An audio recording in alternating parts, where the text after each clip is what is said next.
মানুষ যেন প্রতিদিন ঘুমাইতে বিছানায় যাওয়ার আগে সে যেন মরণের কথা স্মরণ করে। নবী কয় সাহাবীরা রে, ও সাহাবীরা, তোমরা এখন দুনিয়ায় আছো, মনে করতেছো কিয়ামত অনেক দেরি আছে, কারণ আমি নবী আমার নুরানি জবান মোবারকে বলেছি, যতদিন পর্যন্ত এই জমিনে এমন একজন ইমানদার থাকবে যে কিনা রবকে স্মরণ করে, ততদিন পর্যন্ত আমার আল্লাহ দুনিয়া কিয়ামত করবে না। তোমরা হয়তো এই জন্য নিশ্চিন্তে জীবন যাপন করতেছ, তবে শোনো, নিশ্চিন্তে জীবন যাপন করার কিছু নাই। নবী রাহমাতুল লিল আলামিন বলেন, ইসরাফিল ফেরেশতা যেদিন বাঁশিতে ফু দিবে, ওই দিন পৃথিবীর জমিনে যারা অবস্থান করবে, যারা পৃথিবীতে হায়াতে জিন্দেগিতে থাকবে, ওই দিন হলো তাদের জন্য কিয়ামত। আর তোমরা যারা আছো, যার যেদিন মৃত্যু আসবে, নবী বলেন তার জন্য ওই দিনটাই বড় কিয়ামতের দিন। যার যেদিন মৃত্যু আসবে, আমার নবী বলেন ওই দিনটা তার জন্য কিয়ামতের দিন। মওত প্রত্যেক ব্যক্তির জন্য কিয়ামতের চাইতে কোন অংশে কম নয়। কেননা ইসরাফিল ফেরেশতা যখন বাঁশি ফু দিবে, আল্লাহর তামাম সৃষ্টি জগৎ আমার আল্লাহ ধ্বংস করে দিবেন। আর মওত আজরাইল যখন হাজির হয়, আমার কাছে যেদিন আজরাইল হাজির হয়ে যাবে, আমার বিবি আমার থেকে পর হয়ে যাবে, আমার সন্তানগুলো আমার থেকে পর হয়ে যাবে, আমার সম্পদগুলোর মালিকানা চলে যাবে। গতকাল মাহফিল করলাম মৌলভীবাজারে, মাহফিলের স্টেজে উঠলাম, পরে খবর পাইলাম একজন ব্যক্তি দুনিয়া থেকে বিদায় নিয়েছেন। গতকাল বলছিলাম মানুষগুলারে, ওই মানুষটার বাড়িতে দেখে এই যে এত শীত, এত সুন্দর করে চতুর্দিকে ব্যবস্থা করেছে, নিজ পর্যাপ্ত পরিমাণ শীতের কাপড় পরে তারপর মাহফিলে এসেছেন। কিন্তু দেখেন ওই মানুষটা যে মারা গেছে, খালি একটা বিছানা বিছায়, মোটা কাপড় নাই, কোন রকম ইজ্জত টাকার জন্য গায়ে কিছু কাপড় নাই, খাতার ফ্লোরে শোয়া দিছে। ওই ব্যক্তিটারা যা দেখেন, তার গায়ের মধ্যে পাতলা একটা চাদর দিয়ে নাক মুখ পর্যন্ত ঢাইকা দিছে। ঘরের মধ্যে বিল্ডিং ঘর, টাইলসের মধ্যে আপনি চলতে পারেন না, স্যান্ডেল পরে ঘুরেন। অথচ ওই মানুষটা যে মারা গেছে, ওই টাইলসের উপরে হোক, মাটির জমিনের উপরে হোক, পাতলা একটা বিছানা বিছাইয়া তার উপরে শোয়াইয়া গায়ের উপরে একটা চাদর লাগাই দিছে। দেখেন, এই জন্য নবী বলেন মওত হলো কিয়ামতের সমতুল্য। কেননা মানুষ মৃত্যুবরণ করলে বিবি পর হয়ে যায়, মানুষ মৃত্যুবরণ করলে সন্তান পর হয়ে যায়, মানুষ মৃত্যুবরণ করলে সমস্ত সম্পত্তির মালিকানা চলে যায়। এই জন্য বাবারে ওলিউল্লাহ আশিকি হুজুর অত্যন্ত সুন্দর করে একটা গজল লিখছেন, ওরে বিবি সন্তান বন্ধু বান্ধব আছে যাহারা, জন্মের মতো বিদায় করে দিব তাহারা। আমার যুবক ভাইয়েরা রে, মওত বয়স হিসাব করে আসে না। কে যুবক কে বৃদ্ধ এটা দেখে মওত আসে না রে আমার ভাই। কত যুবক প্রতিদিন মৃত্যুবরণ করতেছে, তাদেরও তোমার মতো অনেক আশা ভরসা ছিল, জীবন অনেক কিছু করব। এরা মুসলমানেরা রে, মওতের কথা স্মরণ করো। হাসরের ময়দানে আল্লাহর সামনে হিসাব দেওয়া লাগবে, এই কথাটা অন্তরে পরিপূর্ণভাবে সেট করে নাও। নয়তোবা দুনিয়া তোমাকে পাপ করতে ভুলাইয়া দিবে, দুনিয়া তোমাকে পাপের মধ্যে নিমজ্জিত করে দিবে, নেক আমল করতে ভুলাইয়া দিবে। নতুবা ইবলিস শয়তান তোমার ওয়াসওয়াসা দিয়া হারাম পথে নিয়ে যাবে। এ মুসলমান, নিজের মৌতের কথা স্মরণ করো, কেননা তোমার মৌত হবে এমন বিবি সন্তান বন্ধু বান্ধব আছে যাহারা জনমের মতো বিদায় করে দিব তাহারা। সেই দিনে বুঝবা নবী ছাড়া আপন কেহ নাই, ওরে সেই দিনে বুঝবা নবী ছাড়া আপন কেহ নাই। ডাইনে বামে মাটি আমার মাটির বিছানা, ডাইনে বামে মাটি আমার মাটির বিছানা। ওই আমার মরণ হলে আমায় তোমরা ভুইলা যায় না, আমার মরণ হলে আমায় তোমরা ভুইলা যায় না। ডাইনে বামে মাটি আমার মাটির বিছানা, ডাইনে বামে মাটি আমার। ওই মাটির ঘরে প্রত্যেকটা ব্যক্তিকে যাওয়া লাগবে রে বাবা। এ মুসলমান রে, গজলের আকারে শুনতে কত মজা লাগে রে বাবা, কিন্তু কথাগুলো বাস্তব। এই ঘটনা আমার সাথে হবে, এই ঘটনা মৌলানা সাহেব সভাপতির সাথে হবে, এই ঘটনা সভাপতির সাথে হবে, এখানকার প্রত্যেকটা মানুষের সাথে হবে রে বাবা। যদি যাওয়ার দিনটা যদি ইমানের উপরে না হয়, তোমার মরণ মানে তোমার বিপদ শুরু হইল, এই বিপদ থেকে বাঁচতে পারবা না। রক্ষা করার কেউ নাই, নবী রক্ষা করবে না যদি ঈমান নিয়ে মৃত্যু পর্যন্ত পৌঁছাইতে না পারো। ঈমান সহ মওত পর্যন্ত পৌঁছানো লাগবে, নইলে বাবা বাঁচতে পারবা না। মৃত্যুর সাথে সাথে আযাব আরম্ভ হয়ে যাবে, আযাব।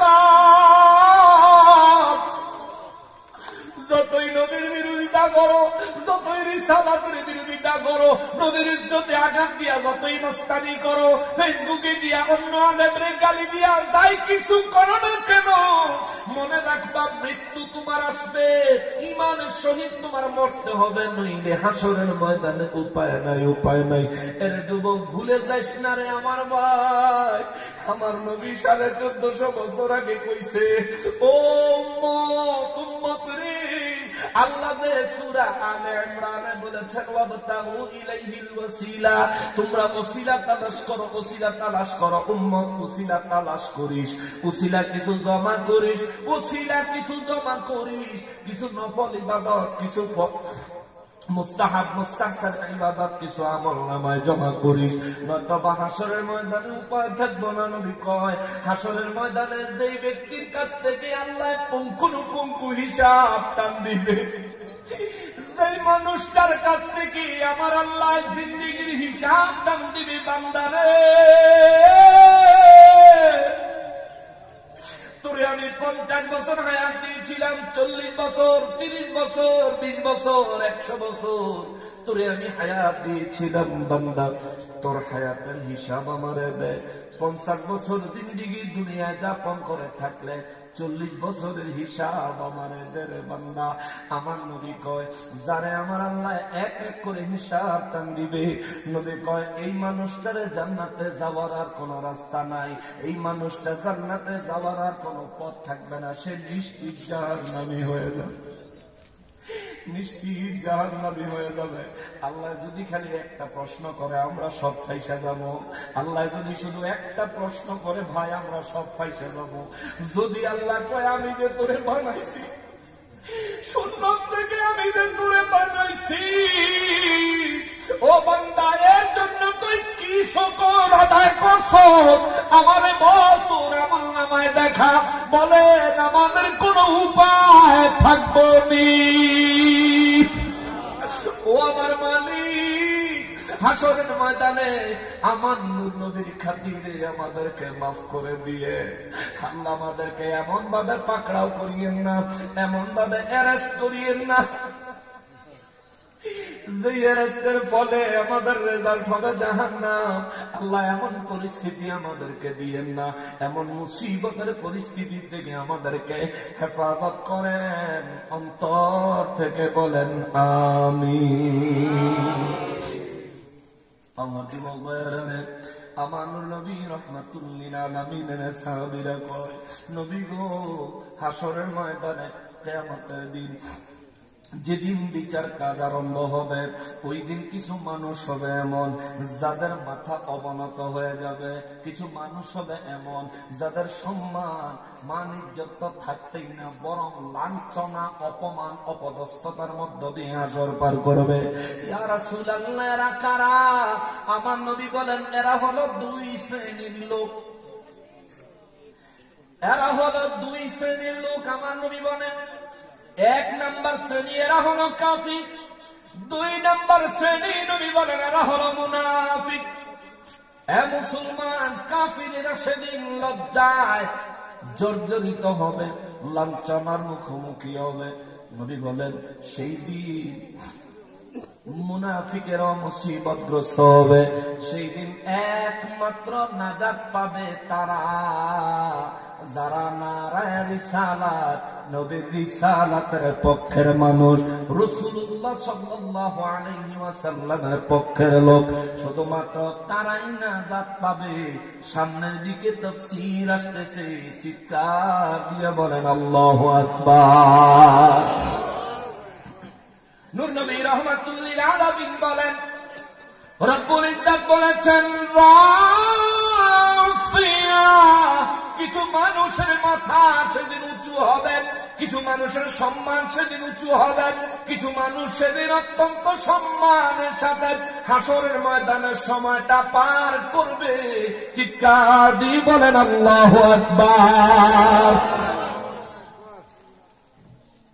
সাহাবায়ে কেরাম বলেন, নবী, ও নবী, আমার রব্বুল ইজ্জত যে কিয়ামতের সংবাদ দিলেন, এই কিয়ামত সম্পর্কে আমরা আরো কিছু জানতে চাই। আমার নূর নবী রাহমাতুল লিল আলামিনের আল্লাহ বলেন, হুজুর আমি বলছি, আপনি শুধু বলে দেন, ইদা রুজ্জাতিল আরদু রাজ্জা। আল্লাহ কয়, ইদা, যখন রুজ্জাতিল আরদু, জমিনটা কেঁপে উঠবে। যেদিন জমিনটা কেঁপে উঠবে গো নবী, রাজ্জা, এমন ভাবে কাঁপবে যার উপরে আর কোনো কাঁপা নাই, কাঁপতে থাকবে, কাঁপতে থাকবে। আল্লাহু আকবার। রব্বুল ইজ্জত বলেন, হুজুর, যেই দিন জমিনটা কাঁপতে থাকবে, সেই দিনের দৃশ্যটা আমি আল্লাহ একটু বলছি, আপনি তাদেরকে শোনায়া দেন। জমিনে যখন কাঁপা আরম্ভ হবে, সাহাবায়ে কেরাম বলেন, হুজুর কাঁপার মাত্রা কত হবে? আমার নবী রাহমাতুল লিল আলামিন সূরা জিলজালের আয়াতে কারিমা তেলাওয়াত করে শোনায় দিলেন। নবী বলেন, আল্লাহ বলেছেন, বিসমিল্লাহির রহমানির রহিম, ইদা জুলজিলাতিল আরদু জিলজালাহা।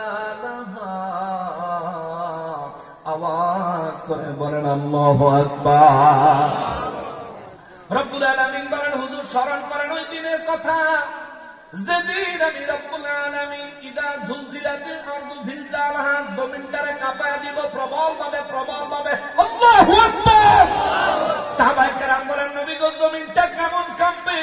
আমার নবী বলেন, চালনি শুনেন, চালনি, মহিলারা যে অনেক সময় এই চালনি দেয় যাতে খুদটা নিচে পড়ে যায়। কিছু চালনি আছে, চালনিতে গুড়ি চালে, চালের গুঁড়া বা আটা ময়দা চালে, চালনি, চিনেন তো? চালনি। নবী রাহমাতুল লিল আলামিন বলেন, চালনির মধ্যে আটা লইয়া যেমনি ভাবে চালনিতে নাড়াচাড়া করে, নাড়াচাড়া করার সময় খেয়াল করে দেখেন আটাগুলোর অবস্থা বড় নাজুক হয়ে যায়। একবার এদিকে, আবার এদিকে, একবার এদিকে, আবার এদিকে নাড়ার চটে আটাগুলো নিজের অবস্থান ধরে রাখতে পারে না। নবী বলেন, আল্লাহ যেদিন দুনিয়াটা কম্পন দিবে, এই চালনির চালনার চালনির মধ্যে অল্প জিনিস, যার কারণে চালনা দেখা যায়। আর আল্লাহর পুরা নবমণ্ডল ভূমণ্ডল এমন ভাবে কাঁপান দিবে রে, ওই কাঁপানের কারণে সমস্ত পাহাড় গুলো ধসে পড়বে, সমস্ত বিল্ডিং গুলো ধসে পড়বে। আল্লাহ বলেন ওয়াবুসাতিল জিবালু বাসসা, রব্বুল ইজ্জত বলেন পাহাড়গুলো ধসে পড়বে। পাহাড়গুলো সেদিনের কম্পনের কারণে প্রতিটা পাহাড় ধূলিকণায় রূপান্তর হবে, ধূলিকণা, ধুলাবালি। নবী বলেন আল্লাহ রাব্বুল ইজ্জত ঘোষণা দিয়েছেন ওই দিন ওয়াবুসাতিল জিবালু, সেদিন সমস্ত পাহাড়গুলোকে আল্লাহ ছিন্ন বিচ্ছিন্ন করে ফেলবেন। আল্লাহু আকবার। প্রতিটা পাহাড়কে আমার আল্লাহ ছিন্ন বিচ্ছিন্ন করে ফেলবেন। নবী বলেন বাসসা, এমন ভাবে ছিন্ন বিচ্ছিন্ন করবেন, ছিন্ন বিচ্ছিন্ন করার মতো করবেন। হুজুর ছিন্ন বিচ্ছিন্ন কেমন? আমার নবী রাহমাতুল লিল আলামিন বলেন পাহাড়গুলোকে আল্লাহ এমন ভাবে টুকরা টুকরা করবেন, এমন ভাবে ধূলিকণায় রূপান্তর করবেন, ইসরাফিল ফেরেশতার বাঁশির ফু যতক্ষণ চলবে প্রতিটা পাহাড় জমিনের উপরে আসমানের নিচে বাতাসের সাথে ধুলাবালি হইয়া ঘুরতে থাকবে। জোরে বলেন আল্লাহু আকবার। সেই দিন যদি আমরা দুনিয়ায় থাকি আমাদের অবস্থা ভালো না মন্দ? ভালো হবে না মন্দ হবে? অবস্থা আর অবস্থার জায়গায় থাকতো না। বলবেন হুজুর সেদিন আমাদের অবস্থা মন্দ হবে, আপনি এত নিশ্চিত হয়ে কি করে বললেন? ওরে আমার ভাই, এই ময়দানে যদি জিজ্ঞেস করি আজকের ফজরের নামাজ কয়জনে পড়ছেন, যোহর আসর মাগরিব এশার নামাজ কয়জনে পড়ছেন, এই জায়গার মধ্যে নামাজ না পড়ার লোক খুব বেশি পাওয়া যাবে। নামাজের প্রশ্নে আমরা সবচেয়ে বড় আসামি, অনেক বেশি পরিমাণে আসামি হয়ে যাব। ও মুসলমান, মুসলমান, মুসলমান রে, শুধু নামাজ নয়, গুনাহের কথা যদি বলেন, সারাদিন কি পরিমাণে মিথ্যা কথা বলেছি, সারাদিন কি পরিমাণে মানুষকে ঠকাইছি, সারাদিন কি পরিমাণে অযথা অনর্থক সময় নষ্ট করেছি, সারাদিন কি পরিমাণে অপচয় করেছি, এই সমস্ত হিসাব যদি আমি এখন টান দেই, আমি টান দেওয়া লাগতো না, আপনি নিজের হিসাবটা একটু নিজে টান দেন, নিজের চিন্তাটা একটু নিজে করেন। হায় হায়, আজকে সারা দিনে আমি কয়টা নেক আমল করেছি, আজকে সারা দিনে আল্লাহ সন্তুষ্ট হবেন, আল্লাহর হাবিব রাহমাতুল লিল আলামিন আমি উম্মত হিসাবে আমার উপর গৌরব করবেন, এমন কোন কাজ, কয়টা কাজ আমি করেছি, একটা হিসাব মিলান, নিজের হিসাব নিজে মিলান, নিজের হিসাব নিজে মিলান। কেননা আল্লাহ কোরআন শরীফে এটারও নির্দেশ দিয়েছেন। আল্লাহ বলেন ইয়া আইয়ুহাল্লাযীনা আমানু ওয়াল আমানু তাকুল্লাহা ওয়াল তানজুর নাফসুম মা কদ্দামাত লিগাদ। আল্লাহু আকবার। রব্বুল আলামিন বলেন সমস্ত ঈমানদারদেরকে ডেকে বলেন, হে ঈমানদারের দলেরা, তোমরা আমি আল্লাহকে ভয় করো। আর আমার আল্লাহ বলেন ঈমানদার, তুমি নিজের হিসাব নিজে মিলাও, নিজের চিন্তা একটু নিজে করো, আগামী কালকের জন্য কিয়ামতের দিনে আমার দরবারে, আমার সামনে, আমি আল্লাহর সামনে পেশ করার জন্য। পরীক্ষার হলে ছাত্ররা পরীক্ষা দিতে যায়, ম্যাজিস্ট্রেট পরীক্ষার হলে এসে গার্ড দেয়, পরীক্ষার হলে ঢুকার আগে কেন্দ্র নিয়ন্ত্রক যারা আছে তারা প্রবেশপত্র চেক করে, প্রবেশপত্র আছে তো ঢুকতে দেয়, প্রবেশপত্র নাই তো ঢুকতে দেয় না, প্রবেশপত্র দেখাইলে ঢুকা যায়, প্রবেশপত্র দেখাইতে না পারলে ঢুকা যায় না। রব্বুল ইজ্জত বলেন তোমরা জান্নাতে প্রবেশ করার মতো একটা প্রবেশ পত্র লইয়াইও। এই প্রবেশ পত্রটার নাম হলো ঈমান। আর জান্নাতে যাওয়ার জন্য বিনিময় হিসেবে কিছু আমি আল্লাহকে দেওয়ার জন্য নিয়ে আইসো।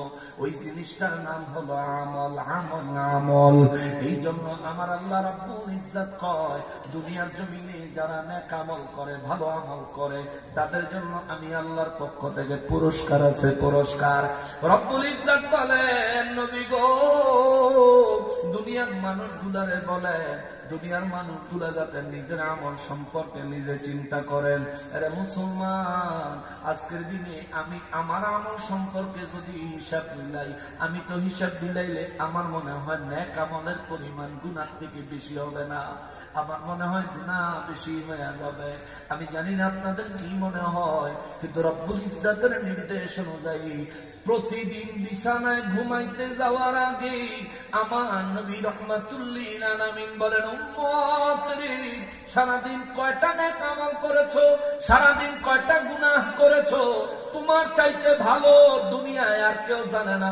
এরকম বিছানায় যখন শুইতে যাও, সর্বপ্রথম তুমি তওবা করো, ইয়া রাব্বে কারীম, সারাদিন যে গুনাহ করেছি মাফ করে দেন।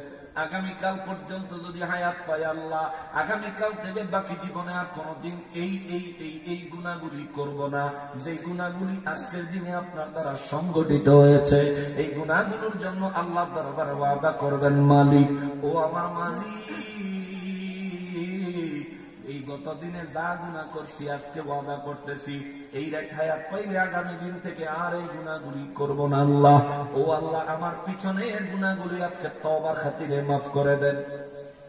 নবী রাহমাতুল লিল আলামিন বলেন, মওতের কথা স্মরণ করে ঘুমানোর আগে 20 বার অন্তত মিনহা খালাকনাকুম ওয়া ফিহা নুঈদুকুম ওয়া মিনহা নুখরিজুকুম তারাতান উখরা। নবী বলেন, অন্তত 20 বার এই দোয়া পড়িও। ঘুম থেকে উঠে ফজরের নামাজ আদায় করে আবার 20 বার এই দোয়া পড়িও, মওতের কথা স্মরণ করে।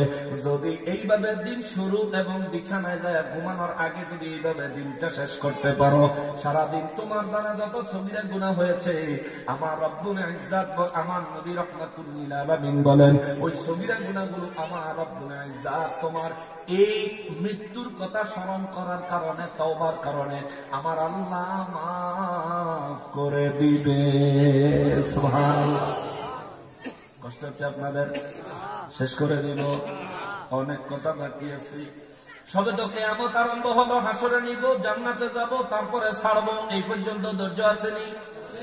আজকে যার মনে চায় ভাগেন, আজকে যার মনে চায় ভাগেন, চলে যান, অসুবিধা নাই। কিন্তু যেই দিনের ওয়াজ হইতাছে সেই দিন কিন্তু ভাগার কোন সুযোগ নাই। হ্যাঁ মুসলমানেরা রে, আমার প্রিয় নবীর উম্মতেরা রে, একটাবার চিন্তা করে দেখেন, কিয়ামত যখন আরম্ভ হবে, আল্লাহ কয় পাহাড়গুলো ধুলাবালির মতো উঠতে থাকবে, আমি এগুলোর চূর্ণ বিচূর্ণ করে দিব। আটলান্টিক মহাসাগরে 1 ফোঁটা পানি থাকতো না, আরব সাগরে 1 ফোঁটা পানি থাকতো না। আরে আরো কত বড় বড় সাগর, পৃথিবীর কোন পুকুর, কোন নদী তো দূরে থাক, কোন সাগরে, কোন সমুদ্রে 1 ফোঁটা পানিও থাকতো না। মহান রব্বুল ইজ্জত সেদিন কিয়ামত উপলক্ষে সব বরবাদ করে দিবেন। আমার রব্বুল ইজ্জত আরো কয়, পাহাড়টারে আমি চূর্ণ বিচূর্ণ করে গুঁড়া করব। ফাকানাত হাবাআম মুনবাসসা। রব্বুল আলামিন বলেন ফাকানাত, এরপরে আমি আল্লাহ একটা ঘটনা ঘটাবো, হাবাআন, এরপরে আমি রব্বুল ইজ্জত একটা তুফান দিব, তুফান। হাবা, আরব দেশের একটা তুফানের নাম বলে হাবা। সৌদি আরবে ছিলেন, আরব দেশে ছিলেন, এমন কেউ আছেন? আপনাদের মনোযোগ নষ্ট হয়ে গেছে। সৌদি আরবে এই একটা তুফান হয়, মরুভূমিতে শুধু বালি উড়ে, কোনো মেঘ নাই, বৃষ্টি নেই। দেখছেন কখনো আপনি? আমার আব্বা 22 বছর কুয়েতে ছিলেন, আমার আব্বা 22 বছর কুয়েতে ছিলেন। তো আমার আব্বা আমার ছোটবেলায় গল্প শোনাইতো, বাবা থাকি যে অনেক কষ্ট করে থাকি, মরুভূমির মধ্যে যখন এই ধুলিবালির বাতাসটা আরম্ভ হয়, আব্বা কয় দরস্তা ভাত খাইতে বসি, খানা খাইতে বসছি, এই সময় এই ঝড়টা আরম্ভ হয়েছে। এই ঝড় থেকে বাঁচার জন্য এই সময় মোটা একটা কম্বল বা মোটা কাপড় খালি গায়ের উপরে দিয়া এটার ভিতরে ঢুকে দেন। এই ঝড়টা এমন পরিমাণে হয়, আমার আব্বাজান বলেন যে এই ঝড় যখন শেষ হয় তখন এটার ভিতরে তেনে বাইরানের লেগে মনে হয় যেন আমার দাফন করে লাইছে চতুর্দিকে এই পরিমাণে বালি ধুলি জমে। রব্বুল ইজ্জাত ওই ফাকানা থাবা শব্দ 1450 বছর আগে আমার আল্লাহ বলেছেন, দুনিয়াটা যেদিন কিয়ামত হবে পাহাড়গুলোকে আমি আল্লাহ ধুলি কণায় রূপান্তর করব, ভেঙে চুরমার করে দিব। ফাকানা থাবা, এরপরে আমি আল্লাহ এই ধুলি কণার একটা ঝড় আরম্ভ করব, ধুলি কণার একটা তুফান আরম্ভ করব। আল্লাহ কয় হাবা আমবাতা, এই তুফানটা আরম্ভ হবে অত্যন্ত বিক্ষিপ্ত ভাবে আরম্ভ হবে। এমন ভাবে আরম্ভ হবে, এই তুফান যখন আরম্ভ হবে এই জায়গায় দাঁড়ায় থাকার ক্ষমতা কারো থাকবে না, দুনিয়ায় বেঁচে থাকার ক্ষমতা কারো থাকবে না। কেননা তুফানের সাথে যদি বালি উড়ে পাথরের পাহাড় যখন টুকরা টুকরা হয়ে যাবে, তখন তো এটার সাথে ধুলা বালি আকারে যা উড়বে এগুলো ছোট ছোট পাথরের কণা, এগুলো যদি তুফানের আকারে প্রকম্পিত পৃথিবীতে যদি বইতে থাকে, নবী রাহমাতুল লিল আলামিন বলেন ওই দিন আর কোনো উপায় থাকবে না। ওই দিনটারে ভয় করো, ওই দিনটারে ভয় করো, ওই দিনটারে ভয় করো। এইভাবে আমার আল্লাহ কিয়ামত সংগঠিত করার পরে নবী রাহমাতুল লিল আলামিন বলেন আল্লাহ জমিনকে নির্দেশ দিবে, জমিন তোর গর্ভে তোর পেটের ভিতরে যা আছে সব বাহির করে দে। চিৎকার দিয়ে বলেন আল্লাহু আকবার। জমিনের পেট আছে, জমিনের গর্ভ আছে। বলবেন হুজুর জমিনের গর্ভে কি আছে? স্বর্ণের খনি। জমিনের গর্ভে কি আছে? রূপার খনি, হীরা জহরত মণি মুক্তার খনি। এমনকি এই জমিনের গর্ভের ভিতরে চিরন্তন সত্য হলো মানুষের লাশ আছে, মৃত মানুষ আছে। এই মানুষগুলি সব জমিনের গর্ভে। আমার নবী রাহমাতুল লিল আলামিন বলেন মহান রব্বুল আলামিন জমিনকে নির্দেশ দিবেন। ওই যে সূরা জিলজালে আল্লাহ বলেন 2 নম্বর আয়াতে ওয়া আখরাজাতিল আরদু আসফালাহা, আমার আল্লাহ জমিনকে নির্দেশ দিবেন জমিন তোমার গর্ভে তোমার পেটের ভিতরে যা আছে বের করে দাও, বের করে দাও, বের করে দাও। সেদিন জমিনের পেটে আমি থাকলে আমাকেও বের করে দিবে, সেদিন জমিনের পেটে আপনি থাকলে আপনাকেও বের করে দিবে। সেদিন জমিনের পেটে যত হীরা জহরত মণি মুক্তা স্বর্ণ রূপা যা কিছু থাকবে, জমিন তার ভিতর থেকে সমস্ত খনিজ সম্পদ বের করে দিয়া জমিন তার পেটটাকে খালি করে দিবে। জমিনের নিচে আর কিছু থাকবে না। নবী বলেন উম্মত রে, সেই দিন একটা বীজ জমিনে লাগাইলে জমিনটা ভেদ করে যেভাবে বীজটা বের হয়ে গাছ হয়ে বের হয়ে আসে, নবী রাহমাতুল লিল আলামিন বলেন সেদিন মানুষগুলো কবর থেকে উঠে আসবে এইভাবে। আল্লাহু আকবার। কাফের বেঈমানেরা মক্কা মুআজ্জামায় আমার নবী রাহমাতুল লিল আলামিনের জবানে মানুষ পুনরায় জীবিত হবে, হাসরের ময়দানে হাজির হবে। এই বক্তব্য যখন আমার নবী দিলেন কোরআনের ভাষায়, কাফের বেঈমানেরা কয় মুহাম্মদ তোমার মাথায় গন্ডগোল আছে। নাউজুবিল্লাহ কইল না, আর জোরে কর না নাউজুবিল্লাহ। আপনাদের খারাপ লাগতেছে? কষ্ট পাচ্ছেন? দুই-চারজন যাইতেছে। আসলে হাজতও থাকতে পারে, আবার অনেকে এই বাড়িও দূরে হইতে পারে, এটা হইতে পারে। কিন্তু আলহামদুলিল্লাহ আমরা এখনো ফুল মাঠ কানায় কানায় পূর্ণ মানুষ আছি, আলহামদুলিল্লাহ।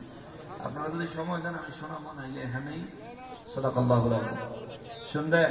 আমার বলার ইচ্ছা আছে, আমার ভালো লাগে তাফসীর করতে, আমি তাফসীর শোনাইতে পছন্দ করি। আমার নিজেরও ভালো লাগে, কারণ এর দ্বারা আমারও ইলম বাড়ে, নিজের মধ্যে তাকওয়া বাড়ে রে বাবা। একা একা পড়লে যেটুকু অর্জন হয়, যখন মুমিন বান্দাদেরকে দিয়া এই বিষয়গুলো আলোচনা করি তখন তাকওয়ারও বৃদ্ধি পায়। কেননা নবী বলেন 40 জন ইমানদার যদি এক জায়গায় জমায়েত হয়, নিশ্চিত সেখানে একজন এমন ব্যক্তি আছে যে ব্যক্তি আল্লাহকে আল্লাহ বলে ডাক দেওয়ার সাথে সাথে কবুল হয়ে যায়। সুবহানাল্লাহ। অর্থাৎ ওলি আল্লাহ আছে সেখানে। তো আপনারা এখানে যারা আছেন, আমরা 40-এর বেশি আছি, এখানে এমন কোন ব্যক্তি আছেন যার দোয়া কবুল হবে ডাইরেক্ট? এমন কোন ব্যক্তি অবশ্যই আছেন যার এক একবারে তাসবিহ গুলো আল্লাহর দরবারে সরাসরি কবুল হচ্ছে? তো সেই জন্য আমরা একটু বসি। এই জায়গায় আমি কিছু হাসিল করতে পারার মতো যোগ্যতা আমার না থাকলেও আল্লাহর প্রিয় বান্দা যে আছে তার তো যোগ্যতা আছে। আর জামায়াতের মানে হচ্ছে এক জামাতে যা আমল করবে একজনের কবুল হইলে বাকিদের আমলের দিকে আল্লাহ দেখবে না, পাইকারি হারে কবুল করে নিবে। সুবহানাল্লাহ। এক জামাতে নামাজ পড়লাম, মনে করেন আজকে শুক্রবার জুমার নামাজে মনে করেন 500 মুসল্লি 1000 মুসল্লি একসাথে নামাজ পড়লো, একজনের নামাজ যদি কবুল হয় সবার নামাজ আল্লাহ কবুল করে নিবে। সুবহানাল্লাহ। মুসলমানেরা রে, আমার প্রিয় নবীর উম্মতেরা রে, আমার নবী রাহমাতুল লিল আলামিন বলেন, জমিনের ভিতর থেকে মানুষগুলো বের হয়ে আসবে, চতুর্দিকে স্বর্ণ গয়না হীরা জহরত মণিমুক্তা পড়ে থাকতে দেখবে। দুনিয়ায় যারা চোর ছিল, চোর যখন কবর থেকে উঠবে আর স্বর্ণ হীরা জহরত মণিমুক্তা দামি দামি সম্পদ পড়ে থাকতে দেখবে, চোর তখন আফসোস করবে, আক্ষেপ করবে, হায় হায় এই সম্পত্তির জন্য দুনিয়ায় অপরাধী হইয়া হাত কাটছিল। সৌদি আরবে করে কোরআনের আইন মোতাবেক। আমাদের দেশে যদি করতো তাহলে চোর কিছু কমতো, ঠিক না? চিন্তা করতো যে দুই চার পয়সায় সামান্য জিনিস চুরি করে কাটাইতাম, পাতাম লাগলে যে বকলবেন লিয়ে না খাইয়া থাকবো, পারলে হালাল ভাবে রোজগার করবো, আনাইলে এই চুরিদারি যাইতাম পারতাম। তবে এই চুরিদারির যদি এই হাত কাটা পড়তো, আমরা বর্তমান যে চরিত্র যে অবস্থায় আছে, কোন না কোন জায়গায় কোন না কোন ভাবে আমরা প্রায় ম্যাক্সিমাম মানুষই অপরাধী, বিপদ হয়ে যেত। তবে বিপদ হইতো না, আল্লাহর আইন দুনিয়াটাকে সমাজটাকে সুন্দর শান্তিপূর্ণ করে দিত, ঠিক কিনা বলেন? মুসলমানের আলী, আমার প্রিয় নবীর উম্মতেরা রে, সৌদি আরবে চুরি করবে হাত কেটে দেয়, এই আইন কি শান্তি দিল দেখেন। হজে যারা গেছেন তারা দেখেছেন মসজিদে নববী শরীফে আজান হওয়ার সাথে সাথে দোকানদার দোকানে শাটার লাগায় না, শুধু বাইরে মসজিদে চলে যায়, ঠিক কিনা? একজন মানুষও দোকানে থাকে না, সব নামাজে চলে যায়। মক্কা মুআজ্জামার মধ্যে দেখবেন আজান হয়েছে, প্রত্যেকটা মানুষ দোকান খোলা রেখে যেমনি আছে এমনি রেখে মসজিদে নামাজে চলে গেছে। স্বর্ণের দোকান আছে, লোক নাই নামাজের সময়, স্বর্ণ কিনতে যাবেন, আজান হয়েছে আর ব্যস্ত না, কইব নামাজের পরে আসেন, নাইলে আপনার মতন কাস্টমার আমার দরকার নাই। আর আমাদের দেশে ওয়াজ মাহফিলে জিন্দেগি টানা টানা হয়ে যায়, বক্তারা শ্রোতার আর বেড়া দোকানদারি করণে লাগিয়া জিন্দেগি ফানা ফানা কইরা পালা, ঠিক না? এইটা তো বাদ দেন, বেড়া দোকান দিয়ে মাহফিলে যায় দেখবো বেড়া দোকান একটাও ফুরি নাই। ওয়া শুনতে আয়া নামাজ পড়তে মসজিদ আয়া জুতা চুরি ফেলে আরেকজনের জুতা বাইক যায় না, এমন মানুষের সমাজে পাওয়া যায় রে বাবা। এগুলো হয়েছে আমাদের চারিত্রিক অবক্ষয়ের কারণে। সৌদি আরব যদি জুতা চুরি করে ধরা খান, হাত কাটটা দিব। রব্বুল ইজ্জাত আমার মহান রব্বুল আলামিন প্রত্যেকটা বিষয়ের শাস্তি এমন ভাবে দিচ্ছেন। চুরির অপরাধে হাত কাটলে চোর কমতো, জিনার অপরাধে বিবাহিত দম্পতি যদি জিনা করত, যে জিনা করছে সে যদি বিবাহিত হয়, পুরুষে যে নারী জিনা করলো, জিনা ওই নারী যদি বিবাহিতা হয়, ইসলামের বিধান হইল বুক পর্যন্ত মাটিতে গাড়ো, চতুর্দিক থেকে পাথর নিক্ষেপ করে হত্যা করো। এই সিস্টেম যদি আমাদের সমাজে রাষ্ট্রীয় আইনে বাস্তবায়ন থাকতো, এই দেশ পরকীয়ার মতো অভিশাপ থাকতো না, ঠিক কিনা বলে? এই অভিশাপ এখন এমন দাঁড়াইছে, পুরুষের দরজা কয় তোমার ভালো লাগে না, বাবিরে বাবা লাগে, বাবি কত পরিবারই লাগে, আর বউ কয় তোমার কেমন ছাগল পাগলের মতন তাও পাশের বাড়ির বাইরে দেখো কত ফিটবার।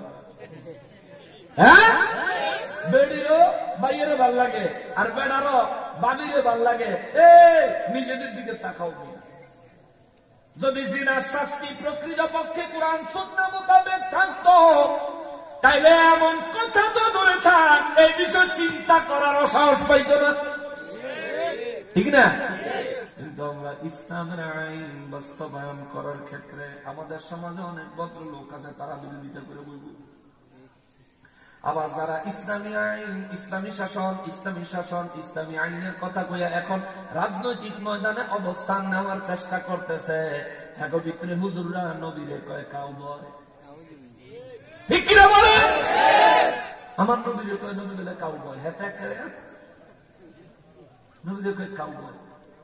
নবীজি নাকি আস্তাগফিরুল্লাহ আল আযীম, নবীজি নাকি রাখাল ছিলেন। নাউযুবিল্লাহ মিন যালিক। আল্লাহ হেদায়েত দেন। জোরে কান আমিন। আর জোরে কান আমিন। আল্লাহ তাদেরকে হেদায়েত দেন। হেগো পক্ষের যুবক কিংবা হেগো পক্ষের কোন লোক এখানে থাকতে পারে, কিন্তু ভাই বিশ্বাস করেন, আমি পরে নবী আগে, আপনার ওই হুজুর পরে নবী আগে।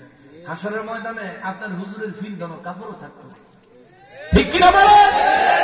হাসরের ময়দানে আপনার হুজুরের ফিনদানো কাপড়ও থাকতো না।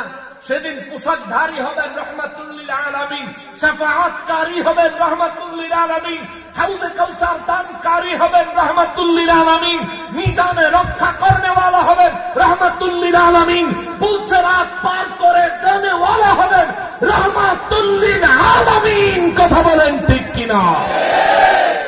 ওই নবীর ভক্তি তাই কি 220,000 হুজুর যদি আপনি জীবনে বাদ দিয়া দেন, কিচ্ছু হইতে যাইতো না আপনার। খালি নবী যদি কোন বলে এই মুহূর্তে বাদ দিছি আর এই মুহূর্তে মরণ আইলে আপনার দুনিয়া শেষ, আখিরাত তো। মা বোনদেরকে আমার আল্লাহ মাসে কারো 3 দিন, কারো 5 দিন, কারো 7 দিন, কারো 10 দিনের জন্য নামাজ মাফ করে দিলেন। মা বোনদের শারীরিক একটা আল্লাহ সিস্টেম দিলেন। মা বোনদেরকে আল্লাহ হায়েজের বিধান দিলেন। হায়েজ হইলে নামাজ মাফ, রোজার মাসে হইলে রোজা ভাঙতে পারে, পরে রমজানের পরে 1 রোজার বিনিময় 1 রোজা আদায় করে দিলে আদায় হয়ে যায়। তার মানে নামাজে আল্লাহ পুরা ছাইরা দিছে, রোজা কাজা করার সুযোগ দিছে। হাই হইলে নামাজ মাফ, রোজা কাজা করার সুযোগ সুবিধা আছে, কিন্তু ঈমান বাদ দেওয়ার কোন সুযোগ আছে? কোন মহিলা যদি, কোন মা যদি, কোন বোন যদি হায়েজ অবস্থায় নিজের ঈমান থেকে 1 মুহূর্তের জন্য হালাক হয়ে যায়, ঈমান থেকে খারিজ হয়ে যায়, ওই মুহূর্তে যদি কোনো মায়ের মৃত্যু আসে তাহলে বেঈমান হয়ে মারা যাবে। আর বেঈমান হয়ে মারা গেলে এই মা কাফেরের কাতারে দাঁড়াতে হবে। এই কথাটা শুধু বুঝাইলাম বাবা, শুধু মহিলাদের জন্য নয়, আমরা পুরুষরাও ঈমানের ক্ষেত্রে সাবধান থাকতে হবে। 1 মুহূর্তে ঈমান আসবে, 1 মুহূর্তে ঈমান যাবে। নবীজি হাদিসে মুবারকে বলেন, কিয়ামতের পূর্বে এমন একটা মুহূর্ত আসবে, এমন একটা সময় হাজির হবে, যে সময় মানুষ সকালবেলা ঈমান নিয়ে ঘর থেকে বের হবে, সন্ধ্যাবেলায় বেঈমান হইয়া ঘরে ফিরবে, আবার সন্ধ্যাবেলায় ঈমানদার হইয়া ঘরে ফিরবে। সকাল হইতে হইতে রাতের মধ্যে ঈমান হারায়া সকালে বেঈমান হইয়া ঘর থেকে বের হইয়া যাবে। আমার মনে হয় এমন সময় এখন আইসা গেছে, ঠিক কিনা বলেন? আমার মনে হয় এমন সময় এখন আইসা গেছে। লক্ষ লক্ষ মানুষ জামায়াত হয়, কুফরি বক্তব্য হুজুরের শূন্য হাসতে হাসতে বাড়ি যায়। সাবধান হইতে হবে। আপনার জীবনের সবচেয়ে বড় দৌলত হলো আপনার ঈমান। আপনার জীবনের সবচেয়ে বড় সম্পদ হলো আপনার ঈমান। এই দুনিয়ার সম্পদ মৃত্যুর পরে আপনাকে ছেড়ে দিবে, কিন্তু ঈমান আপনাকে ছাড়বে না। কবরে গিয়েছেন, দুনিয়ার সম্পদ নাই, বিবি নাই, সন্তান নাই, কিন্তু নবী আছে। সুবহানাল্লাহ। কবরে গিয়েছেন, বিবি নাই, সন্তান নাই, দুনিয়ার সম্পদ নাই, আপনার ঈমান আপনার সঙ্গে আছে। নবী বলে ঈমানের কারণে কবরে 3টা প্রশ্ন করবে, 3টা ঈমানের। 1, আমার রব্বুকা, তোমার রবকে। রব হলেন আল্লাহ, এটা ঈমানের প্রশ্ন। 2, কবরের মধ্যে জিজ্ঞেস করবে আমা দিনুকা, তোমার দিন কি, তোমার ধর্ম কি, এটাও হলো ঈমানের প্রশ্ন। কোন ধর্মের উপর তুমি ঈমানদার ছিলা? দীনি আল ইসলাম। 3 নম্বরে জিজ্ঞেস করবে মা কুনতা তাকুলু ফি হাক্কি হাযা রাজুলুল্লাযী বুইসা ফীকুম, এই যে ব্যক্তি তোমাদের মাঝে তাশরীফ এনেছিলেন, এই যে ব্যক্তি তোমাদের মাঝে তাশরীফ এনেছিলেন, মা কুনতা তাকুলু, তুমি তার সম্পর্কে কি ধারণা রাখতা, তুমি তার সম্পর্কে কি বলতা? সেদিন কবরের ভিতরে যায় কইয়েন, আমাকে হুজুরে কইছে কাউবয়, আমিও কইছি কাউবয়। এমন ফুটবলের মতন কিক দিব, নেটওয়ার্কের বাইরে জাহান্নামের তলদেশে নিয়ে ফালাইব, ঠিক কিনা? মুসিবতের শেষ থাকতো না। আজকাল নকশবন্দিরে পছন্দ হয় না, কারণ আপনি কোন হুজুরে আরেক হুজুরের গীবত কয়। এ বেটা, যে হুজুর আমার রাসূলের ইজ্জতে আঘাত করে কথা বলে, আরে হুজুর তো দূরে থাক, ওরা তো ঈমানদার বলা যায় না। ও আবু বকরের দলের না, এটা আবু জাহেলের সঙ্গী, ঠিক কিনা বলে?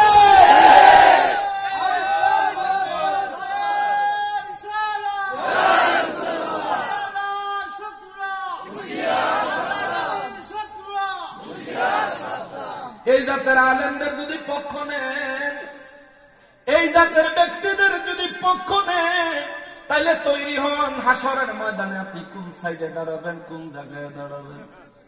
রব্বুল ইজ্জত বলেন, হাসরের ময়দানে আমি তিনটা জায়গা রাখছি।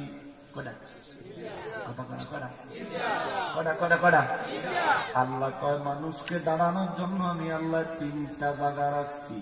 তিন জায়গার মধ্যে এক জায়গা হলো, রব্বুল ইজ্জত বলেন, ওয়া কুনতুম আজওয়াজা সালাসা। হাসরের ময়দানে মানুষকে আমি আল্লাহ তিন ভাগে বিভক্ত করব, মানুষকে তিন দিকে দাঁড় করাবো। এক নম্বরে রব্বুল আলামিন বলেন, ফাসহাবুল মাইমানা। আল্লাহু আকবার। আল্লাহ কয়, এক শ্রেণীর মানুষ, তারা হলো ডানপন্থী, ডান দিকে থাকবে, ডান দিকে থাকবে।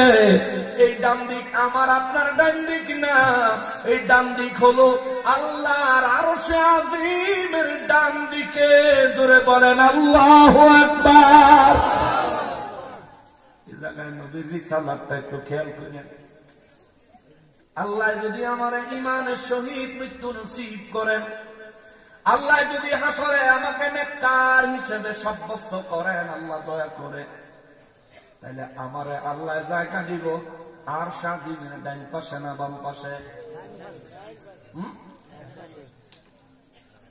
ডান পাশে। আপনারা যারা আছেন, দোয়া করি আল্লাহ প্রত্যেককে ঈমানের সহিত মওদ্দেক জোরে বলেন আমিন।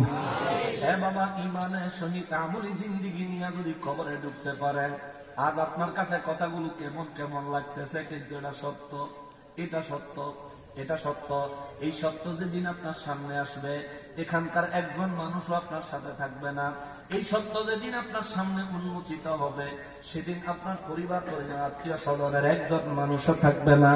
আল্লাহ কয়, ফাসহাবুল মাইমানা, আমি রব্বুল ইজ্জতের নির্দেশ মোতাবেক আরশে আজিমের ডান পাশে কিছু মানুষকে আমি আল্লাহ দাঁড় করাবো, জায়গা দিব। মা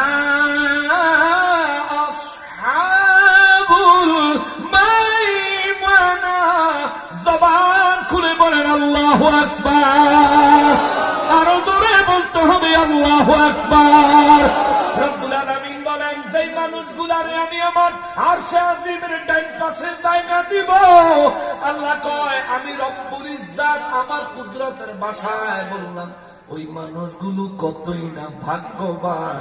জোরে কোন আল্লাহু আকবার। ওই ভাগ্যবানদের দলে আমরা থাকতে চাই কি চাই না? জোরে বলেন, চাই কি চাই না? ওই ভাগ্যবানের দলে আল্লাহ আমাদেরকে কবুল করেন। জোরে বলেন আমিন। আরো জোরে বলেন আমিন। আমি শেষ করে দিচ্ছি, তবে কথাগুলো একটা পজিশনে নিয়ে আসি, নাইলে অর্ধেকের মধ্যে থুয়ে গেলে আমিও শান্তি পাইতাম না। আমার মনে হয় যারা মনোযোগ দিয়ে শুনতেছেন, আপনারাও শান্তি পাইতেন না, ঠিক না? কথাটা কমপ্লিট করি যে হের পরে কই নিব, জাগা মতন যাইয়া হের পরে থুমো আগেই করে নিছি। আর জাগা মতন যাওয়ার আগে যারা বাড়তেছেন, যান আপনার হিসেব আপনি দিয়ে, আমার কিচ্ছু করার, আমার কিচ্ছু আইডিয়া নাই। মুসলমানেরা রব্বুল ইজ্জত বলেন, ফাসহাবুল মাইমানাতি মা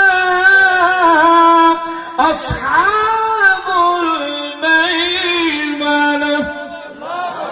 রব্বুল আলামিন বলেন, আরশে আজিমের ডান পাশে কিছু মানুষকে আমি আল্লাহ দাঁড় করাবো, এরা হবে ভাগ্যবান, এরা হবে ভাগ্যবান। আল্লাহ কয়, মা আসহাবুল মাইমানা, ডান পাশের লোকগুলা কতই না ভাগ্যবান। দ্বিতীয় নম্বরে আল্লাহ কয় ওয়া আসহাবুল মাশআমা, 2 নম্বরে আল্লাহ কয় আমি আল্লাহ আরশ আজিমের বাম পাশে কিছু মানুষের দাঁড় করব। মা আসহাবুল মাশআমা, আমার আল্লাহ বলেন আরশ আজিমের বাম পাশে যারা দাঁড়াবে তারা কতই না দুর্ভাগা, তারা কতই না অভাগা, তাদের জিন্দেগি বরবাদ, দুনিয়ার জিন্দেগির পাপ, দুনিয়ার জিন্দেগির গুনাহ, দুনিয়ার জিন্দেগির কুফরি, দুনিয়ার জিন্দেগির মুনাফিকি, তাদেরকে আজ আরশ আজিমের বাম পাশে নিয়ে আসছে। সাহাবায়ে কেরাম বলেন নবী গো আরশ আজিমের বাম পাশে কি থাকবে গো নবী?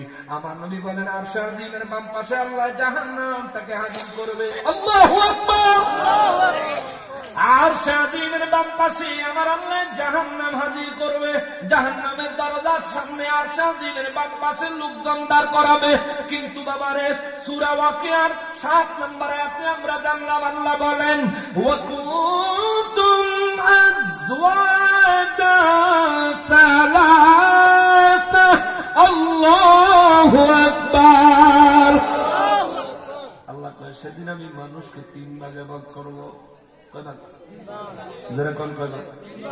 আরো যারা বলেন কয় ভাগ? রিসালাত যে মানতে চান না, রিসালাতের গুরুত্বটা কোথায় বা দেখা যায়? আল্লাহ কয় আমি মানুষকে 3 দলে বিভক্ত করব, 3 ভাগে ভাগ করব। 1 নম্বর ভাগ হবে আসহাবুল মাইফা, আসহাবুল মাইমানা। 1 নম্বর ভাগ আরশ আজিমের ডান পাশে রাখবো।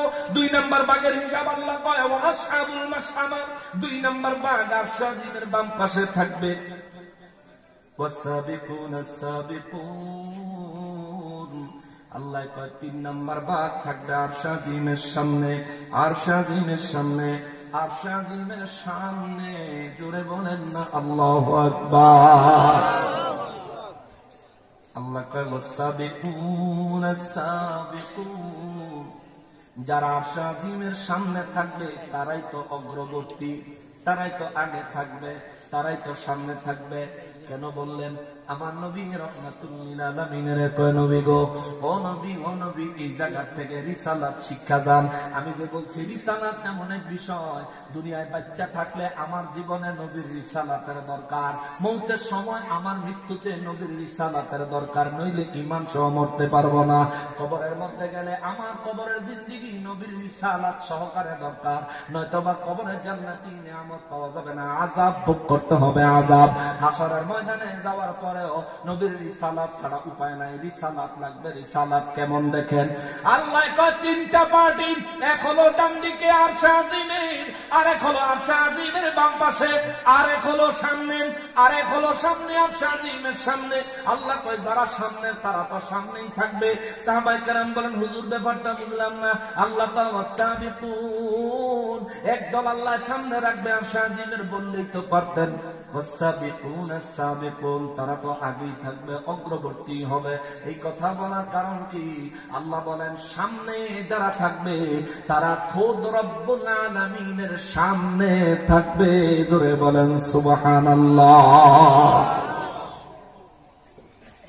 এবারে জায়গার মধ্যে বুঝ আছে, বাম পাশে এক পার্টি, ডান পাশে এক পার্টি, আল্লাহর স্বয়ং সামনে আর এক পার্টি। আমার নবী রাহমাতুল লিল আলামিনের সাহাবায়ে কেরাম বলেন নবী গো, ও দয়াল নবীজি, ওই দিন আপনি রাহমাতুল লিল আলামিন কোন দিকে থাকবেন? ও দয়াল নবীজি, সেদিন আপনি দয়াল নবীজি কোন দিকে থাকবেন? আরশ আজিমের। আপনি কি ডান পাশে থাকবেন? আপনি কি বাম পাশে থাকবেন? নাকি ইয়া রাসূলুল্লাহ আল্লাহর সামনে আপনি থাকবেন? আমার নবী 2 চক্ষু মোবারকের পানি মোবারক ছেড়ে দিয়ে কয় সাহাবীরা রে, আমার উম্মতের খবর দিও, ওই কঠিন মুহূর্তে আমি নবী আল্লাহর আরশ আজিমের ছায়ায়, একা একা আরশ আজিমের ছায়ায় আমি নবী রব্বুল ইজ্জতের কুদরতের কদমে সিজদা লাগাইয়া রব্বি হাবলি উম্মতি, রব্বি সাল্লিম উম্মতি, ইয়া উম্মতি, ইয়া উম্মতি বলে বলে কাঁদবো। জোরে বলেন আল্লাহু আকবার। নবী যে জায়গায়, এই জায়গায় আর কেউ নাই। আরশ আজিমের ছায়ায় আমার নবী যে জায়গায় সেজদা মোবারক লাগাবেন ওই জায়গায় আর কেউ নাই। 7 শ্রেণীর মানুষের আল্লাহ আরশে আজিমের ছায়ায় জায়গা দিবে, তবে এটা নবীর জায়গায় না। আরশে আজিমের ছায়া দেখবেন আসমানে যখন সূর্য উঠে। আপনাদের এখানে পশ্চিম কোন দিকে? এদিকে পশ্চিম না? সকালবেলা যখন পূর্ব দিকে সূর্য উঠে তখন দেখবেন পশ্চিম দিকে মসজিদের ছায়া পড়ে। সূর্যটা যখন পূর্ব দিক থেকে দক্ষিণ দিকে আসে তখন দেখবেন দুপুর বেলা, প্রায় দুপুর ঘনিয়ে আসতেছে, এমন সময় মসজিদের উত্তর পাশে মসজিদের ছায়া হয়, ঠিক না? আবার সূর্যটা বিকাল বেলা ঘুরতে ঘুরতে যখন পশ্চিম পাশে যায় দেখবেন মসজিদের ছায়াটা পূর্ব পাশে পড়ে। মহান রব্বুল ইজ্জত বলেন, বাম পাশে যারা থাকবে তাদের জন্য আমি রব্বুল ইজ্জতের ফয়সালা হলো সূর্য তাদের মাথার অর্ধ হাত উপরে উঠাইয়া দিব। সূর্যকে প্রখর আলো দেওয়ার জন্য আমি আল্লাহ নির্দেশ দিব। সূর্য এমন ভাবে আলো দিবে তাদের মাথার মগজগুলি টকবক টকবক করে ফুটবে, গাল মুখ চেহারা বায়া বায়া পড়বে। রব্বুল ইজ্জত বলেন, ওই দিন সূর্য বাম পাশে, আবার এই জাহান্নামীরাও বাম পাশে, যার কারণে আরশে আজিমের ডান পাশে আরশে আজিমের ছায়া হবে। ওই ছায়ার মধ্যে আমার আল্লাহ 7 শ্রেণীর মানুষের জায়গা দিবে। তার মধ্যে 2 শ্রেণীর মানুষের কথা আমি কইয়া যাই আমার যুবক ভাইয়েরা রে। 1 নাম্বার শ্রেণীর মানুষ হলো ওই যুবক, যে যুবক ফজরের নামাজ আদায় করার পরে মসজিদ থেকে নিয়ত কইরা বাহির হয়, আল্লাহ আমারে তৌফিক দিও জোহরের নামাজ আমি জামাতে আদায় করব। এই যুবকের জন্য আল্লাহ আরশে আজিমের ডান পাশে ছায়ায় জায়গা দিবে। আল্লাহু আকবার। দ্বিতীয় নম্বরের যুবক, যে যুবককে কোন সুন্দরী নারী সম্ভ্রান্ত পরিবারের কোন সুন্দরী নারী জিনার জন্য আহ্বান করলো, এই নারী জিনার জন্য আহ্বান করলে যে যুবক ওই নারী জিনার আহ্বানটা প্রত্যাখ্যান করে, জিনার প্রস্তাবটা প্রত্যাখ্যান করে, এই কথাটা বলে আমি আমার রবকে ভয় করি, আমি আমার আল্লাহকে ভয় করি, তোমার নিয়ে যদি আমি জিনায় লিপ্ত হই, 4 দেয়ালের ভিতরে দুনিয়ার কেউ দেখে না, কিন্তু দেখে কি? জোরে বলেন না কি? আরো জোরে বলেন না কি? আল্লাহ কিন্তু দেখে রে বাবা, আল্লাহ কিন্তু দেখে, আল্লাহ কিন্তু দেখে, আল্লাহ কিন্তু দেখে। আল্লাহ দেখে কিন্তু সঙ্গে সঙ্গে গজব দিয়ে আমাদেরকে শেষ করে দেয় না। আল্লাহ বড় দয়াবান, আল্লাহ বড় দয়াবান, আল্লাহ বড় দয়াবান। আমাদের সন্তান যাদেরকে নিজের প্রাণের চাইতেও বেশি ভালোবাসি, ওই সন্তান অন্যায় করলে মাত্র ঠাস করে গেলে চটকানা বসায় দিই, ঠিক না? যে সন্তানের কেউ গালি দিলেও আমার মন মানে না, তার উপর ঝাঁপাইয়া পড়ি আক্রমণ করার জন্য। ওই সন্তান আমার সাথে অন্যায় করলে আমি তার গালে চটকানা বসায়া দেই, মাঝে মধ্যে অনেক উত্তম মধ্যম তারা মারি দেই, শাসন করি। আরে বাবা, আমার মেজাজ খারাপ হয় কারণ আমি তার বাপ। ওই যেই রব্বুল আলামিন আমারে বানাইছে, ওই রবের দুনিয়ায় আমি যখন আল্লাহ পাকের নির্দেশের বিপরীতে জিনায় লিপ্ত হই, আল্লাহ দেখে আমাদেরকে কিছু করেন না। আল্লাহ দেখেন আমাদেরকে গজব দিয়ে শেষ করে দেয় না। কেন জানেননি? কেন জানেননি? আমার নবী দোয়া করেছে, মালিক পূর্ববর্তী বনি ইসরাইলের জামানায়, আরো নবীদের জামানায় মানুষ যখন মুসলমান হইয়া পাপ করত, তুমি সঙ্গে সঙ্গে আসমান থেকে গজব নাজিল কইরা তাদেরকে শেষ করে দিতা। আল্লাহ, ও আমার আল্লাহ, ও আমার আল্লাহ, আমার উম্মতের জন্য এই সিদ্ধান্তটা একটু সহজ করে দাও। রব্বুল ইজ্জত বলেন, হাবিব কিভাবে সহজ করে দিতাম? আমার নবী কয়, আল্লাহ গো, আমার উম্মত গুনাহ করার পরে তাকে তওবা করার জন্য সুযোগ দিও। জোরে কন্যা সুবহানাল্লাহ। রব্বুল ইজ্জত বলেন, নবী গো কতক্ষণ দিতাম? 5 মিনিট, 10 মিনিট, 1 ঘন্টা, 2 ঘন্টা, 1 দিন, 2 দিন, 5 দিন, 10 দিন, 1 মাস, 2 মাস, 1 বছর, 2 বছর। আমার নবী বলেন, মালিক আমি রহমাতুল লিল আলামিনের দাবি হলো আমার উম্মতের সামনে যখন আজরাইল চলে আসবে, তার প্রাণ পাখিটা বের হওয়ার জন্য যখন দেহের ভিতরে ছটফট করবে, তার প্রাণটা গলার এই হলকুম পর্যন্ত যখন বের হয়ে যাওয়ার জন্য উঠে আসবে, এই হলকুমে আসার আগ পর্যন্ত আমার উম্মতের তওবা করার সুযোগ দিয়া দাও। সুবহানাল্লাহ। আল্লাহ কবুল করছেন। নবী বলেন, কোন যুবক যদি কারো জিনার প্রস্তাব প্রত্যাখ্যান করে আল্লাহর ভয়ে, এটা কোন মাস? জানুয়ারি। সামনেটা কোন মাস? ফেব্রুয়ারি। ফেব্রুয়ারি 14 তারিখ আইতেছে, কেমন? সেদিন ভালোবাসার ঠেলাঠেলি সব অবৈধ। বাংলাদেশের আইনেও অবৈধ, আমাদের সমাজের দৃষ্টিকোণ থেকেও অবৈধ, আর কোরআন সুন্নাহ আল্লাহ রাসূলের দৃষ্টিকোণ থেকে তো অবশ্যই অবৈধ। নাকি?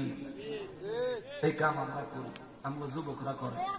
এখন বাংলাদেশ তো বলে স্বাধীন হয়েছে, এই স্বাধীনতার মানে হয়েছে এখন আর হুন্ডা দিয়ে চলতে হেলমেট লাগে না, আর বেড়া বেড়ি তো কোনো ব্যাগ বিচার নাই, ফলাফাই নাই, মাইয়া কোনো ব্যাগ বিচার নাই। গাড়ি দিয়ে যে চলি প্রয়োজনের তাগিদে অনেক সময় ড্রাইভিং করা লাগে, নিজের সামনে ড্রাইভিংও বইলে কত কিছু যে দেহন লাগে।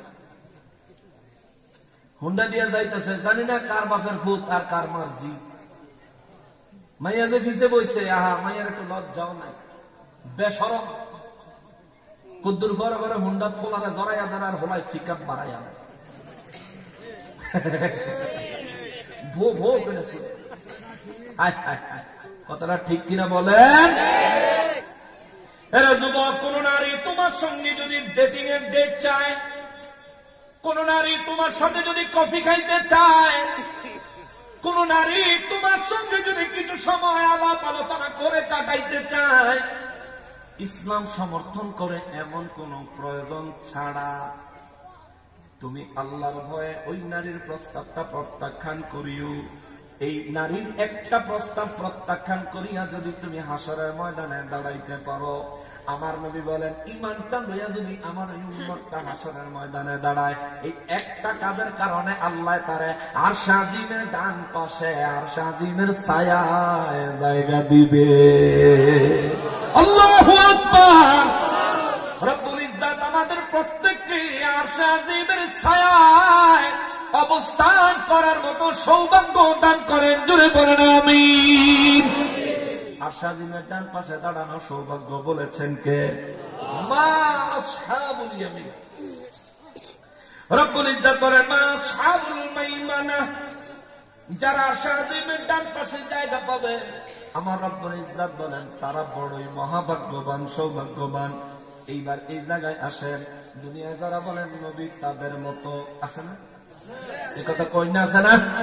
কিন্তু হাসরের ময়দানে আমি নেককার হইলেও যেই জায়গায় আমার নবী কিন্তু সে জায়গায় না, আমি গুনাহগার হইলেও যে জায়গায় আমার নবী কিন্তু সে জায়গায় না।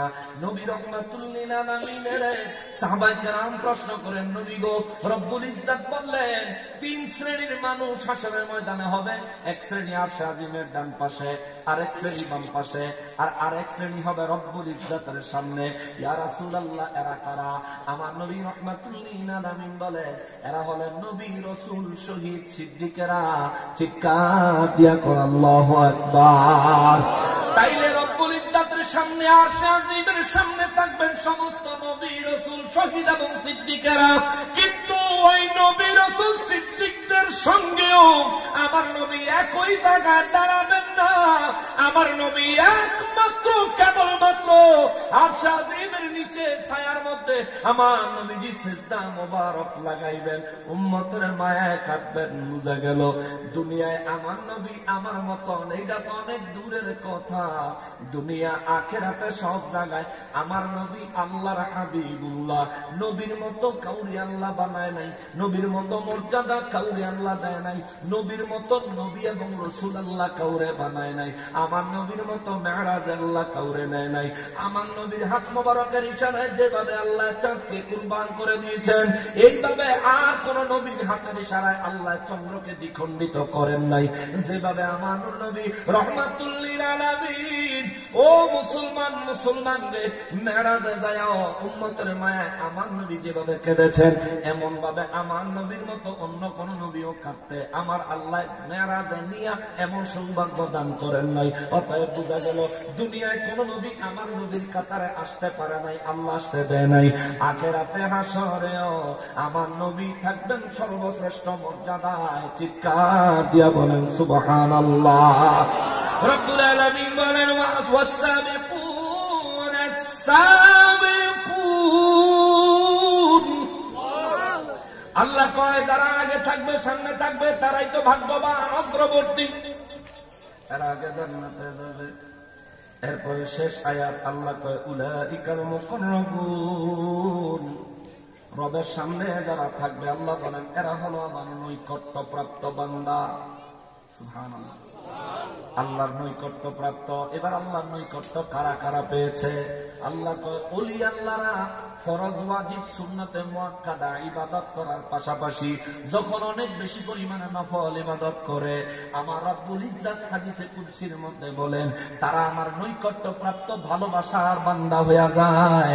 তার মানে হাসরের ময়দানে আল্লাহর সামনে যেই দল দাঁড়াবে ওই দলের মধ্যে ওলি আল্লাহরাও থাকবে, ফুলতলি সাহেব কিবলারাও থাকবে, সমস্ত আউলিয়ায়ে কেরাম শাহজালাল শাহপরান বাবাও থাকবে। কথা বলেন ঠিক কিনা?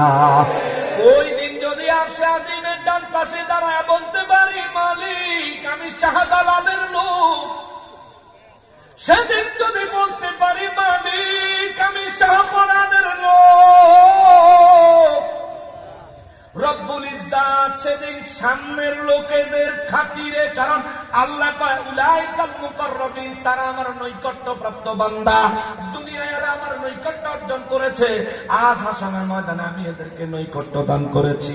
এজন্য তারা সামনে যদি কইতাম পারি আল্লাহ আমি শাহজালাল বাবার লোক, আমি শাহপরান বাবার লোক, আর শাহপরান বাবা শাহজালাল বাবা যদি কই আল্লাহ হ্যাঁ হ্যাঁ হ্যাঁ এই লোকটা জীবনে বহুবার আমার দরবারে জিয়ারতে এসেছে, এই লোকটা সারা জীবন আমাদের ওলি আল্লাহদের সম্মান রক্ষার জন্য জিহাদ করেছে, যুদ্ধ করেছে, ওলি আল্লাহদের পক্ষে কথা বলেছে, শাহজালাল বাবা এই কথা কইলে আল্লাহ সেদিন আমারও দয়া কইরা ইচ্ছা করলে আরশে আজিমের ডান পাশ থেকে সামনে আনতে পারে কি পারে না?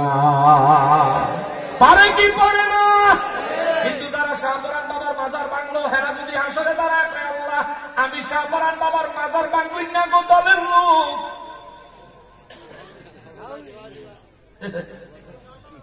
আল্লাহ কইব তুই লাইনের সামনে খাড়া, বাম পাশের লাইনের সামনে খাড়া, তুই সবার আগে জাহান্নামে যাইবি। ঠিক কিনা বলেন? তুই বাম পাশের লাইনের সামনে দাঁড়া। ওরা ভাঙলো কত ওলির দরবার, এই জন্য আমি একটা ইসলামী সঙ্গীত লিখছি, ওরা ভাঙলো কত ওলির দরবার, পাহারা দিল মন্দির বারবার, নবীর তাজিম হারাম মানে মূর্তির তাজিম ভালোই জানে, আবার গীতা পড়ে কি মধুর। হ্যাঁ কত ওলি আল্লাহর দরবার ভাঙলো কিন্তু মাজার পাহারা দিল, হ্যাঁ কত ওলি আল্লাহর দরবার ভাঙলো কিন্তু মন্দির পাহারা দিল। ঠিক কিনা বলে? ওলি আল্লাহর দরবার ভেঙে দিলি, মন্দির পাহারা দিলি। আরে মুসলমানের কাজ তো ওলি আল্লাহদের দরবারকে সুসংগঠিত করা, সুসংগঠিত ভাবে নির্মাণ করে ওলি আল্লাহদের দরবারগুলোর দিকে মানুষকে আকৃষ্ট করা, সেখানে মানুষ আসলে তাদেরকে দ্বীনের তালিম দেওয়া। কথা বলেন ঠিক কিনা? এটা না করে ভাইঙ্গা দিলি বেড়া, ওলি আল্লাহর দরবারে হামলা করলি, তুই আবার মুসলমান পরিচয় দেশ, তোর লজ্জা থাকা উচিত। এই মাজারওয়ালারা শাহজালাল শাহপরান বাবা এই দেশে না আইলে তুই ফকির নির্ভূত মুসলমান হইলি নইলি, তোর বাপও মুসলমান হইল নইলি, তোর বাপ দাদা 14 পুরুষ যদি মুসলমান পরিচয় দিয়া থাকো শাহজালাল শাহপরান বাবার খাতিরে, আজকে তাদের দরবারে হামলা করতেছ, আল্লাহ তোমরা হামলা করানোর লেগে কামলা লাগাই দিছে টঙ্গি ওরে ফিডা। রাত 3টা বাজে মাহফিলতে যাওয়ার সময় হেন্দা গেছিলাম, যাই দেখি ওমা মরে মরে খালি বাস দে, খালি দে একটা আর একটা দে, তোরাই তো করে দে, আল্লাহ তো করে ফিট করে দিছে। তোরা যখন সংঘবদ্ধ হইয়া বলি আল্লাহর দরবারে হামলা করবি, আল্লাহ তোর ভিতরে এমন ভাইরাস ঢুকিয়ে দিব, তোরাই নিজেকে মাথা ফাড়াইয়া শেষ করবি। আল্লাহ শুধু তামাশা দেখবো, কারণ মান আদালি ওয়ালিয়ান ফাকাদ আযানতুহু বিল হারব। আল্লাহ কইছে আমার ওলির দুশমনি যে করব তার বিরুদ্ধে যুদ্ধ আমি আল্লাহ ঘোষণা করলাম 1450 বছর আগে। ওলি আল্লাহর দরবার ভাঙ্গা এই বিরানির ড্যাগ চুরি কইরা, গরু ছাগল ভেড়া মহিষ চুরি কইরা চোরের দল তোমরা আরামে থাকতে চাও, আল্লাহ জায়গা মতন দিছে, একবারে শেষ। নিজে করে কই নিয়া 300-400 মাস শেষে কত মানুষের জানা যাওয়া নসিব হয় নাই, আগুন লাগাই দিছে। হায়, নিজেদের উপরে যারা নিজেরা তো হিংস্র, প্রকৃতপক্ষে এদের ইমানে ঘাটতি আছে, ঠিক কিনা বলে? এরা নিজেরাই নিজেদের থেকে নিরাপদ নয়, অতএব এদের কাছে ইসলাম কখনোই নিরাপত্তা লাভ করতে পারে না। আপনিও চিন্তা করে না বেলা হেরা আমাদের বন্ধু না, আল্লাহ কইছে এরা শত্রু। তবে আমরা দোয়া করি আল্লাহ তাআলা হেদায়েত দেখ, ওলি আল্লাহর সম্মান বুঝার তৌফিক দেখ, জোরে করে আমিন। ওলি আল্লাহর পক্ষে অবস্থান নেওয়ার তৌফিক দেখ, জোরে করে আমিন। আল্লাহ পাক সর্বশেষে বলেন ফি জান্নাতিন নাঈম, এরা সামনের দল আর বাম পাশের দল, এরা হলো জান্নাতি দল, জোরে করে সুবহানাল্লাহ।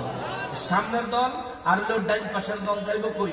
জান্নাতে, বাম পাশেরটা জাহান্নামে, অবস্থা খারাপ। অতএব আল্লাহ সবশেষে একটা কথা কইছে, এই কথার উপরে যদি লম্বা, এই কথার উপরে বয়ান করলে অনেক লম্বা হয়ে যাবে, আজকে আর সামনে যাব না। তবে আপনাদেরকে কেন কিয়ামতের বর্ণনা দিলাম, কেন এই কথাটা তুলে ধরলাম? বাবারে, জীবনে ইমানদার হওয়ার জন্য রিসালাত লাগবে। মৃত্যুর সময় ইমানের সহিত মৃত্যুবরণ করার জন্য রিসালাত, রাসূল পাকের রিসালাতের উপর পূর্ণ আস্থা বিশ্বাস ইমান থাকতে হবে। আসুন আমরা সবাই নবীকে দাঁড়ায় সালাম দেই, ইয়া নবী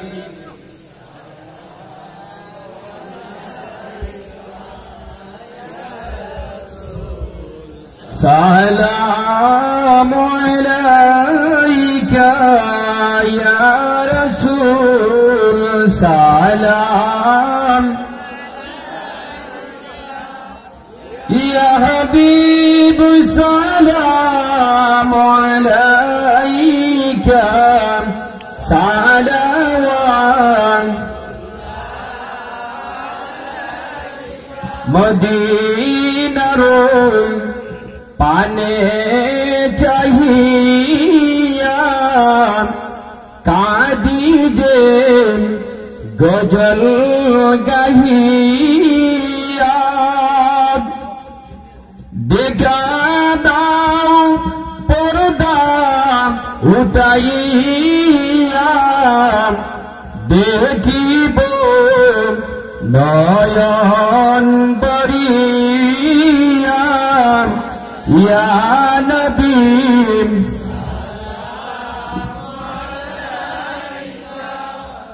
ইয়া রাসূল, সালাম ইয়া হাবিব, সালাম সালাওয়াতুল্লাহ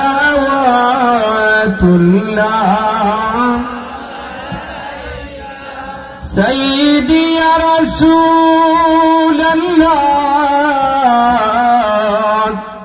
ও ইয়া হাবিবাল্লাহ, নবীজি গো ও মায়ার নবীজি, তুমি যে ঘুমাও না রাত